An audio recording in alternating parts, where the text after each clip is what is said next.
Hello, welcome to the Jack and Jack Show. You're probably thinking, is Joe stuck in Greece? No, he's back, but just due to work schedules for both myself and Joe, we just couldn't make it work this week. Jack Stroudley is here, and he's perfect, and Fulham have 3 points as well.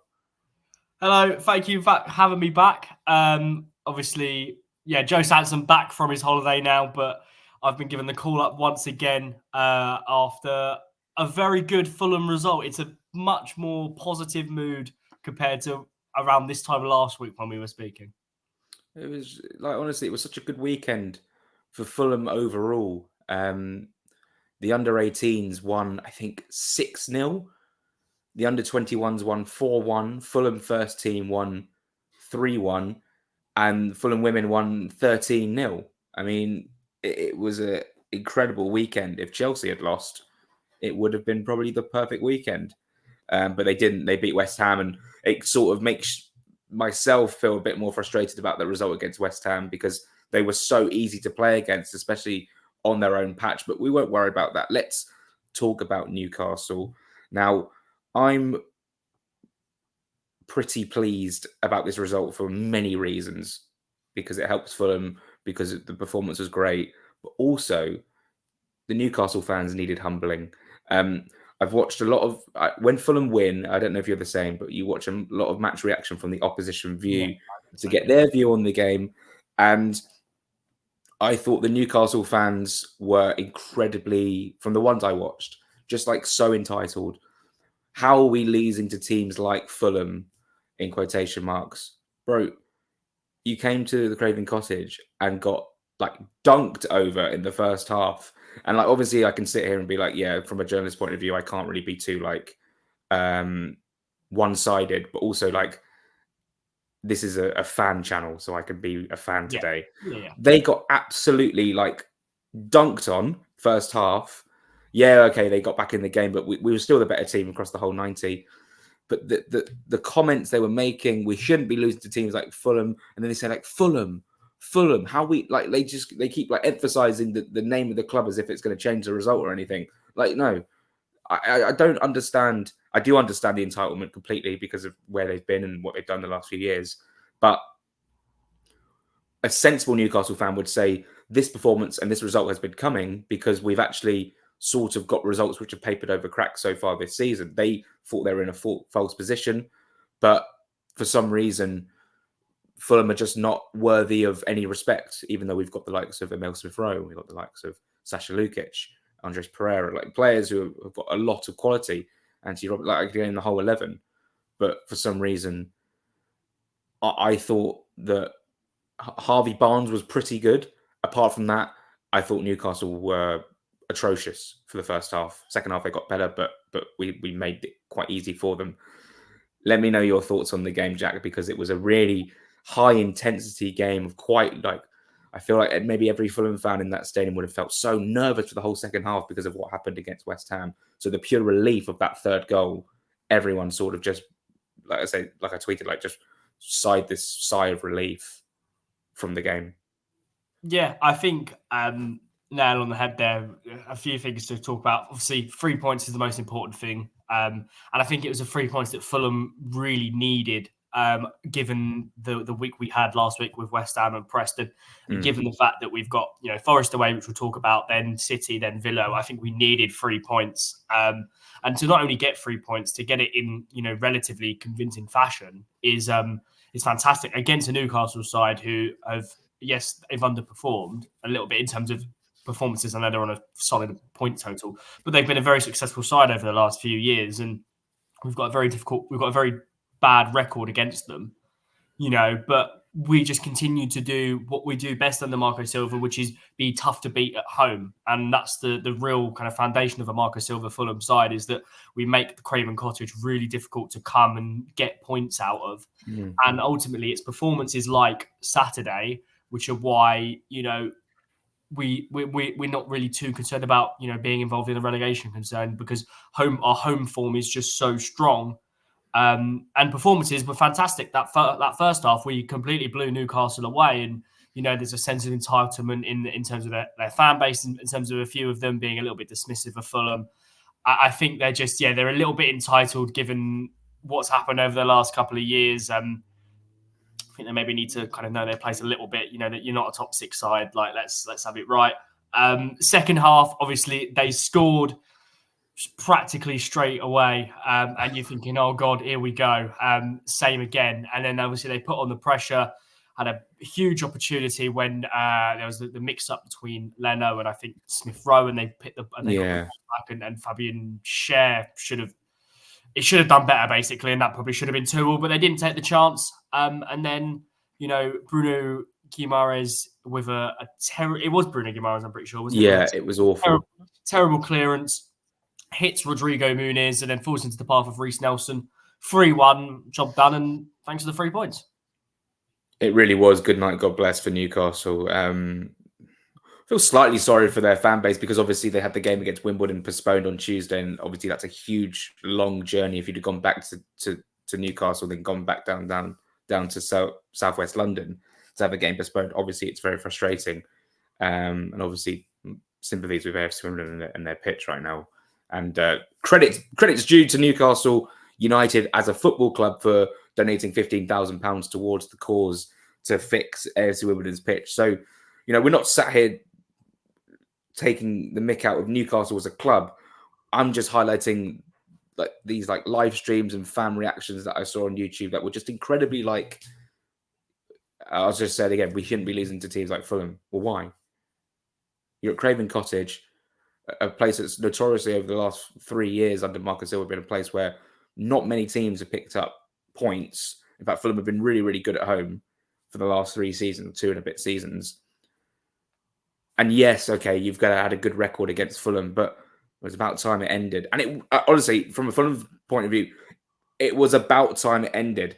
I know Joe Sansom, who, if he would be here, would be absolutely delighted because he absolutely hates playing Newcastle, like you said last week, got the result. So he will be buzzing, you will be buzzing. And I just thought the performance as a whole was just really positive. And, I asked Marco after the game, was that the strongest 45 you've seen from your side so far this season? He said, absolutely. We were clearly the better team. It's a really positive way to start the game. I think now what we want to see from Fulham is a consistent 90 minutes where we are not on top for 90 minutes, but just don't have any moments where we're giving the opposition any sort of way back into the game. And obviously against Newcastle, we gave them a way back into the game at the start of the second half and almost gave them that equaliser as well through Bernd Leno's mistake. But across 90 minutes, you're always going to have moments where you're under the pressure, we're under the cosh.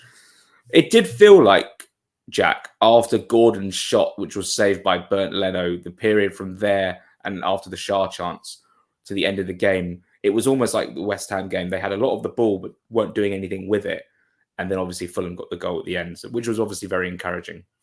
Yeah, I think that's right. Obviously, that 2-1, they're obviously going to kind of keep pushing on and trying their best to create opportunities. But Fulham done very well to kind of hold the fort and limit chances after those that we just mentioned. Obviously Harrison Reed came on in the second half, and I thought was really good at running around and just being a bit of a buzzing around and winning the ball back and putting pressure on players. And that's kind of the role that you'd imagine you're going to see a lot of Harrison Reed this season coming on, and when we maybe need to see a game out and we need a little bit more energy and tenacity in the middle of the park.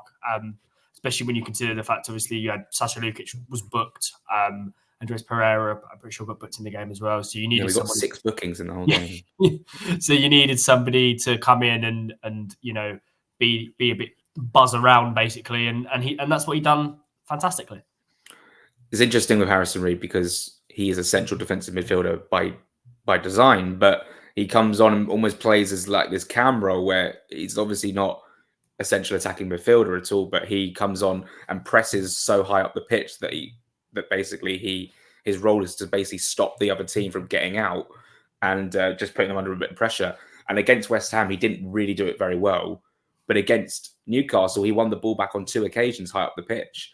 One of them right in the last second, leading to Rodrigo Muniz's blasted shot over. He basically won the ball, drove it down the right hand side and then pulled it back to Muniz, who just blasted over. But that was when the game was already at 3-1.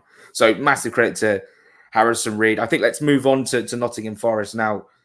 This was such a tricky run of fixtures, and the fear was when we drew to West Ham, it was like, God, we've got to play Newcastle next, and they're unbeaten and high flying, but we beat them, and now we play another unbeaten team in Nottingham Forest, but a Nottingham Forest side who are without Morgan Gibbs-White. This might have been one of the best moments of the weekend for me. I was sat watching Soccer Super Sunday, Brighton versus Nottingham Forest, looking at Forest and thinking, okay, they've got threats, and a front three of Hudson-Odoi, Gibbs-White, and Alanga is really, really dangerous with Chris Wood in behind. And then suddenly, Gibbs-White, who's on a yellow, flies into a tackle, wins the ball, doesn't win the ball. It's up to interpretation or opinion. I suppose it's fact, actually, if you win the ball or don't win the ball. But then, has a go at the referee. Our friend Joe Ryan described it as Mitrovic-esque against, or had a go at Anthony Taylor, Mitrovic-esque against Chris Kavanagh in the FA Cup. But I don't think it was as extreme as that. But he got himself sent off, which means, it's a one-game suspension because it's a second yellow, and he's out of the game against Fulham. And then Nuno gets himself sent off, so he's not on the touchline as well against Fulham. These are all massive boosts for a Fulham team who haven't won away from home yet this season. And I just think that added to the fact that we beat Newcastle and we played really well, this is great news for Fulham. What do you think? I think, nail on the head. I think the no Morgan Gibbs-White is huge for Fulham. Coming into a game which, as we kind of touched upon last week, not this time a week ago, I wasn't overly confident going into this Nottingham Forest game. But, a week has passed. We've had a fantastic result against Newcastle, and Nottingham Forest, while they're still unbeaten, are going to be without Gibbs-White. And, they have shown in their games that, they can be, broken down and you can get opportunities against them. And I think that we're starting to see that front four of Traore, Smith Rowe, Iwobi, and it seems to be Jimenez now clicking. And you imagine, we'll go through teams, but you'd imagine it will be that four again. I know Reece Nelson scored, but I can't imagine a world where any one of those four deserve to be dropped. And they're starting to tick against the side that, while they are unbeaten, do leak chances. And then you look at the other side of them going forward, they haven't got one of their key talisman in Morgan Gibbs-White. It's all just positive news for us. Absolutely. You couldn't really, if someone had said to me, if there's a player, if you could pick one player from Forest that couldn't be involved on Saturday, who would it be? It would be Morgan Gibbs-White by a clear mile. So looking at their team they played against Brighton and then comparing it to how they probably will line up against Fulham, this is how I'm going to guess it's going to go. So Gibbs-White will come out, obviously. Elliot Anderson, who played slightly deeper, I think will go into the number 10 position because that's where he can play. Ward-Prowse will sit at the base of midfield, and I think in will come Ryan Yates, and I think that will probably be the only change to their team. So it will be a team of Sells, Alex Moreno, Murillo, Milinkovic, Ola Aina, we know a lot about, and then a midfield two of Ward-Prowse and Yates, and then a front three of Alanga, Anderson, Hudson-Odoi, and Chris Wood. That's just going off. That's just a guess. Yeah. You just mentioned the Fulham team. Are you basically saying it was going to be unchanged again? I think so. I can't really envisage us making many or any changes. That first half against Newcastle was so strong, and I know there are some people who want to see Sander Berge come in and replace Andreas Pereira. But I think while it's working, and it is working, I don't think there's any need to rush this kind of change. Sander Berge has still not played a full 90 for us, obviously. I wouldn't necessarily make a rush, especially when you consider, as you mentioned there, if that's the team that plays, Elliot Anderson goes slightly further forward, and you've got a midfield two there of Yates and Ward-Prowse, who maybe haven't played as much together. Yeah. You want your midfield to be as strong as possible, and to do that, just play the way that we know how to play. And that's an area of the pitch that Fulham could get at and be a lot stronger in. We look at the last two away games we played against Ipswich Town and Manchester United, and obviously in those games, there were spells where we didn't have a lot of the ball, but when we did get the ball, it would immediately go down to Adama Traore, and he would be the main threat.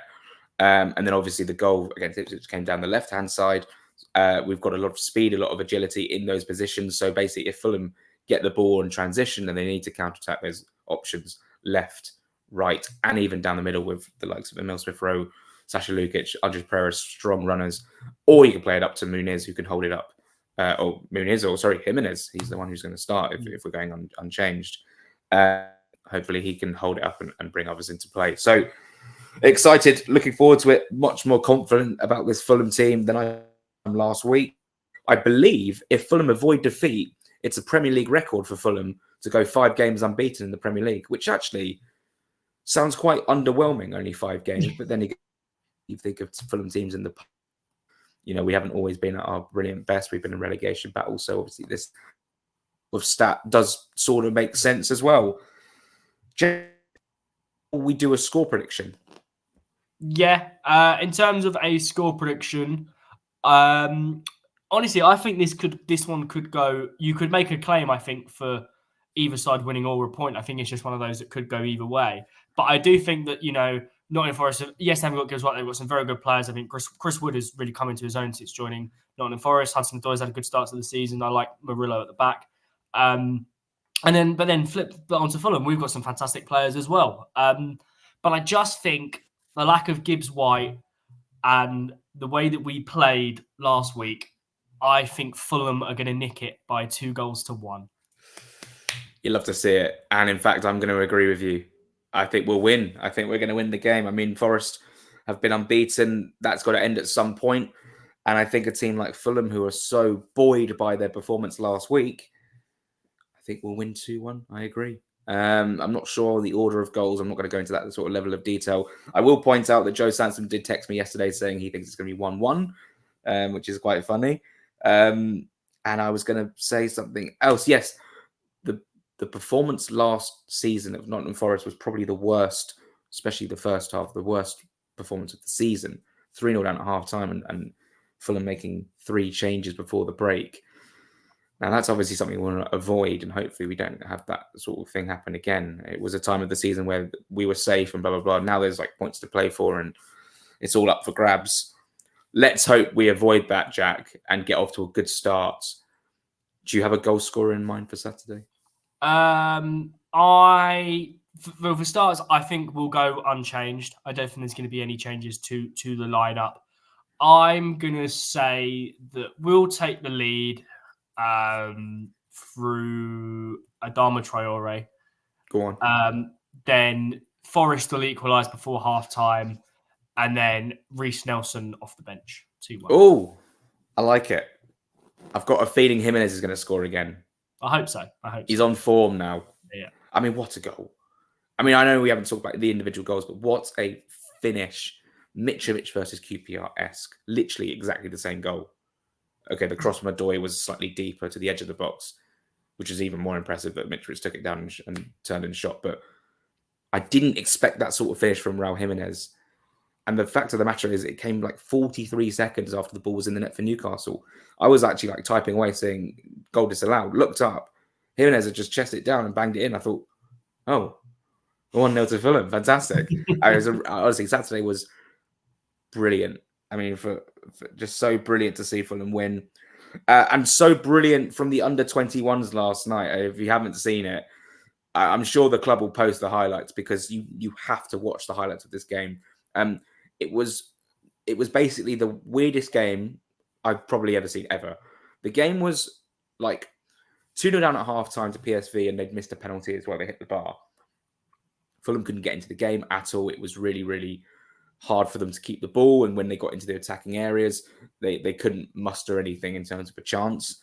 Then it was 3-0, and I was thinking, this is actually quite miserable. This is actually game over. And then Fulham pull a goal back, and then a second, just 2 goals in 2 minutes. Then PSV get a red card. But then, sorry, it was 3-1. I can't even remember the order. I think it was 3-1, 3-2, then 4-2. They literally, I didn't even see the 4th goal because I was tweeting. 4-2, then a PSV red card, then 4-3, And Fulham with like 5 minutes to go. That was with 5 minutes to go. The final 5 minutes, it was all Fulham. They were just flooding forward. And in the last second of added time, a header from De Jesus made it 4-4 in the most ridiculous game ever. In fact, it was just the most ridiculous 25 minutes of football because, like I said, at 3-0, the game was over. So definitely check out the highlights. Under 21s play again on Friday at home to Sunderland. Of course, rivals of Newcastle. And I think that's where we'll finish today, Jack. Thank you so much for being here and thank you so much for filling in once again. No worries. Thank you for having me. Anyone going to Nottingham, enjoy. It's always a fantastic away day, and the fact that it's a Saturday 3 p.m. it's a very rare thing for us going up to the City ground. But enjoy it because it's always a very fun away day. Yeah, if anyone doesn't know, we haven't played Forest at 3 o'clock on a Saturday since the 15-16 season, a 3-0 defeat in December 2015. It was just the pits of Fulham. I looked at the lineup who played that day, and it was like Parker, Tunnicliffe, Matt Smith up front with McCormack, really the trenches. Stuff. The trenches. Yeah, it wasn't quite the trenches because the season before we had Karaili in goal and Bodgerov, Hutchinson, Byrne, obviously Dan Byrne now Premier League player, and we lost obviously 5-3. Mikel Antonio scored that night, and Britta Sombolonga scored a hat trick.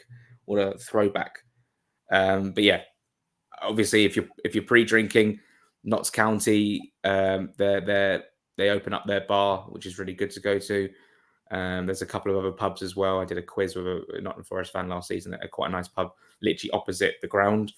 And of course, you've got, which is one of my friends has booked a table at Hooters. Of course. We won't be there, but no comment really. Thanks so much for watching. Thanks so much for being here. And Jack, thank you very much.